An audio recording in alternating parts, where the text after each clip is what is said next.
let's chat about how you can grow a stronger connection with the kids that you babysit for. Stay tuned. Hey sitters, welcome back to another video. It is Lydia. Thanks for joining me. And in today's video, we're going to go over how we can grow a stronger connection with the kids that we babysit.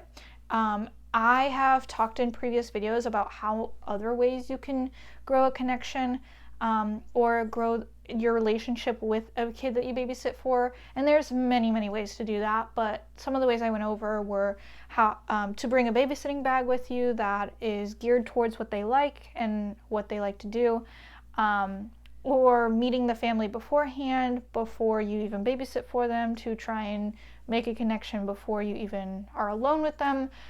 So again, there's many ways that you can grow a connection, but here's something that I found very interesting. I run a babysitting business and I have employees that go out and babysit for a lot of my clients. And I've noticed in the past several months that my clients will test out a couple babysitters and then they'll stick to one.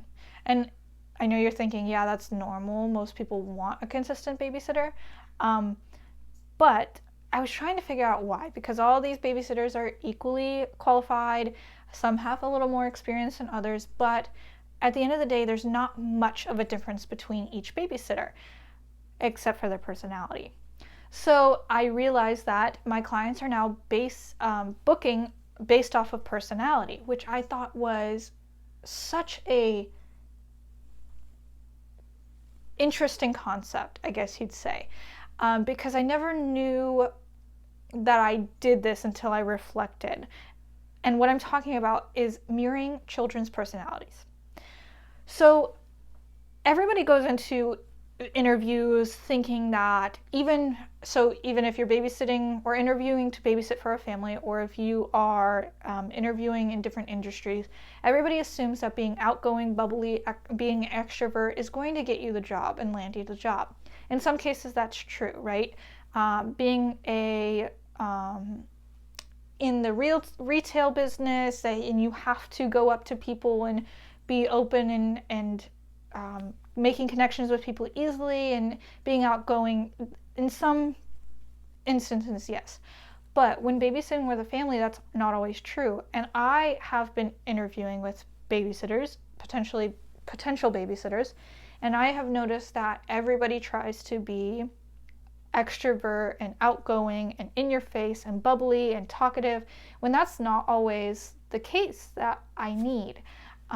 I need some introverts, and I don't think that's being an introvert is a bad thing. I think it can be useful in very different ways. So with babysitting, and specifically, personally, I have a little boy who is very laid back, more to himself. When I babysit him, we just watch movies all night long, and which is approved by the parents. But he's very laid back, doesn't like to talk too much, just likes to have somebody sitting there with him to watch this movie. Once in a while I'll pop in and be like, whoa, did you see that? Or who is that guy? Just to get him engaged. But I know that he does not like in your face, get up and go do activities. He's more of the shy introvert kind of person. And with that, I need to match that energy. I need to match that so that he doesn't go back to his parents and say, she's too much for me. I don't like her.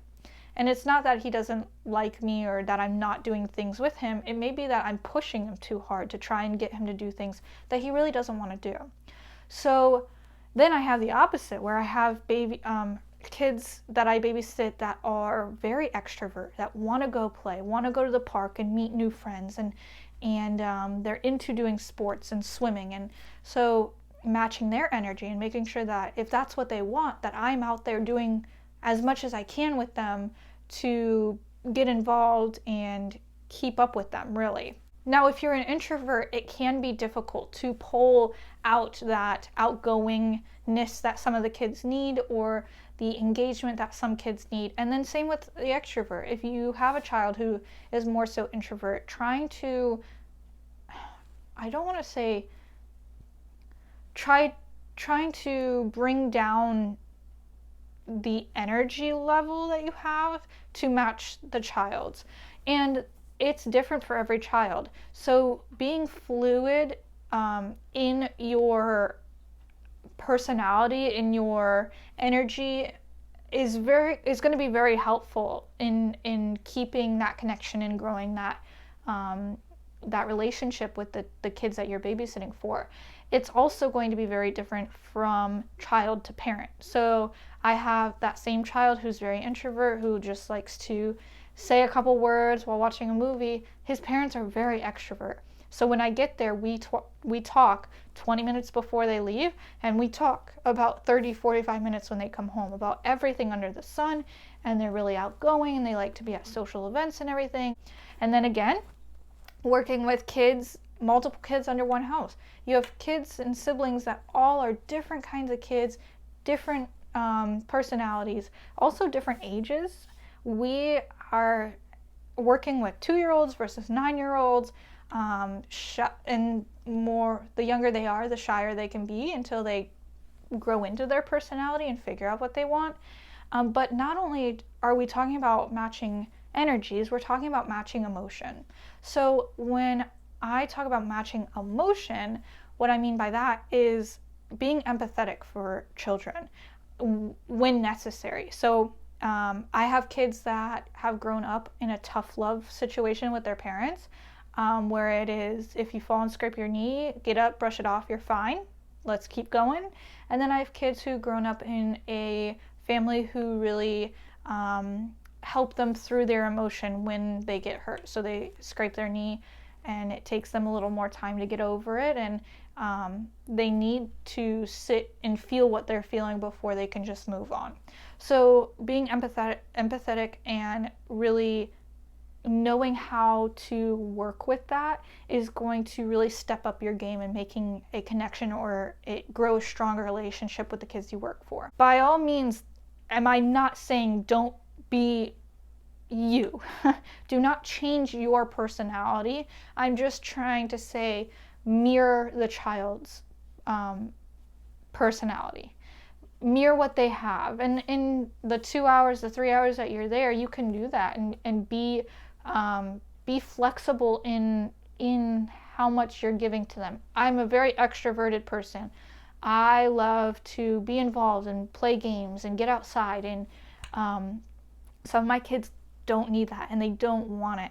So if I want to stick around and babysit for them, if I want to keep that job, I kind of have to reel it in. I have to make sure that I know that that is too much for that child, and that's okay. But I can bring it in, level it down a little bit, and I can do that for the night. But that doesn't mean that we can't still be who we are. So when going into an interview, don't think I've got to pretend to be an extrovert. I've got to pretend to be outgoing and bubbly, because some parents are looking to work with somebody who matches their child's personality the best. So thank you guys so much for watching. If you guys have any questions, please let me know down in the comment section below. I hope this was helpful, and I'll see you in the next video.